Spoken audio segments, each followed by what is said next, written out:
Once upon a time, in the peaceful village of Ndala, lived a woman named Ahta. Her powers were strange but good, healing the sick and bringing comfort to those in need.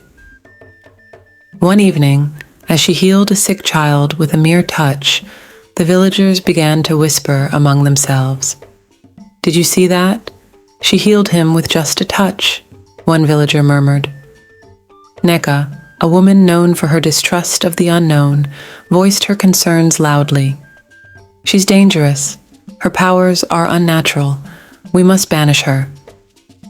Elder Ease, the wise and respected head elder of the village, tried to calm the rising panic. "Neka, calm down.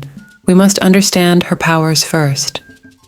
"But Elder Ease, she could bring harm to our village," another villager argued. Turning to Ahda, Elder Ease asked, "Ahda, is it true you possess these powers?" "Yes, Elder Ise.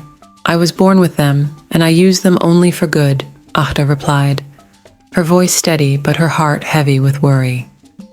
Aneka's voice cut through the air, sharp and accusing. "We cannot take that risk. She must leave."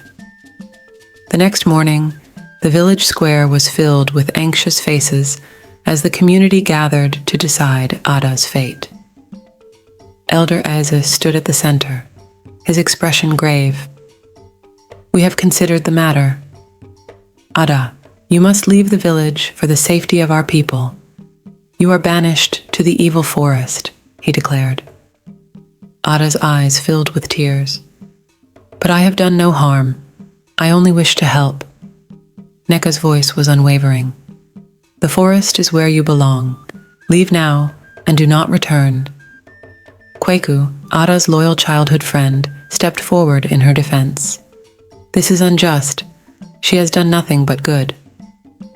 "It is decided. Ada, you must go," Elder Ease said, his voice tinged with sorrow. At the edge of the dreaded evil forest, Ada paused to look back at her village one last time. With only a small bundle of belongings, she stepped into the dense, shadowy woods. The villagers watched in silence as she disappeared among the trees. "I will survive," Ada whispered to herself. "The gods will guide me."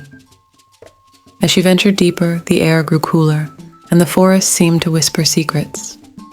She heard faint, ethereal voices calling her name. "Ada, do not fear. We are with you." "Who are you?" Ada asked, her voice trembling. "We are the guardians of the forest. You are our chosen one," the voices replied. In a small clearing deep within the forest, Ada built a simple hut and started a fire to keep warm. As night fell, the whispers grew louder, and she felt a strange sense of calm. "What must I do?" Ada asked, her curiosity piqued. "Listen to us. We will guide you," the gods reassured her. Back in Ndala Village, months passed, and a dark cloud loomed over the community. Crops began to fail, and the villagers grew desperate. "What is happening? Our crops are dying," a villager cried out. Elder Ease, concerned and perplexed, said, "This is a curse. We must find a way to lift it." Neka, always quick to blame, declared, "This is Ada's doing. We should never have let her live." At the edge of the evil forest, a group of villagers led by Kweku called out for Ada. Their voices echoed through the trees, filled with desperation and regret. "Ada, please hear us. The village is in trouble. We need your help," Kweku pleaded. Emerging from the shadows, Ada faced them, her expression a mix of sadness and determination. "You banished me, yet now you seek my help?" Kweku's eyes were filled with guilt. "Please, Ada, only you can save us." Returning to Ndala Village, Ada was met with wary eyes and hopeful faces.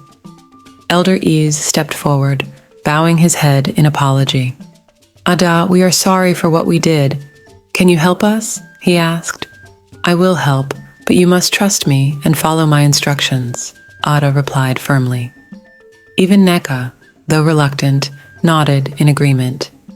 Fine, just save our village. As darkness fell, the villagers gathered in the square under the ominous cloud. Ada stood at the center, preparing a ritual to communicate with the gods.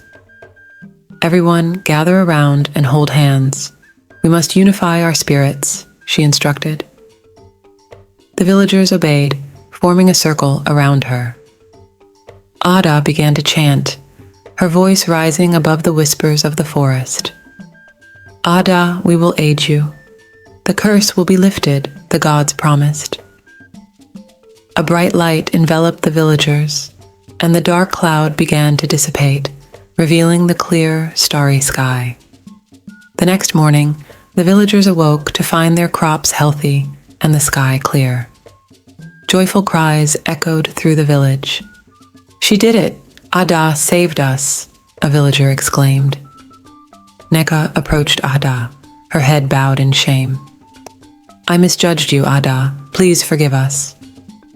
Elder Easy placed a hand on Ada's shoulder. You are a true blessing, Ada. We owe you our lives. Days later, the villagers gathered once more to celebrate Ada and her powers. Music and laughter filled the air as they honored their newfound protector. You have proven your worth, Ada. The village will never forget what you have done, Kwaku said, his voice filled with pride. I only wish to help. Let us live in harmony and trust the gods, Ada replied, her heart full of hope. Elder Ez raised his voice to address the crowd. From this day forth, Ada, you are our protector and advisor. The forest has not taken you, but given you to us. The villagers cheered, and Ada smiled, knowing she had found her true place among her people. She had learned to trust in herself and her connection with the gods, becoming a beacon of hope and unity for Ndala Village. As the sun set, Ada stood beneath the ancient baobab tree at the village's edge, whispering a silent prayer of gratitude. The gods had guided her through darkness, and now she was ready to guide her village into a brighter future.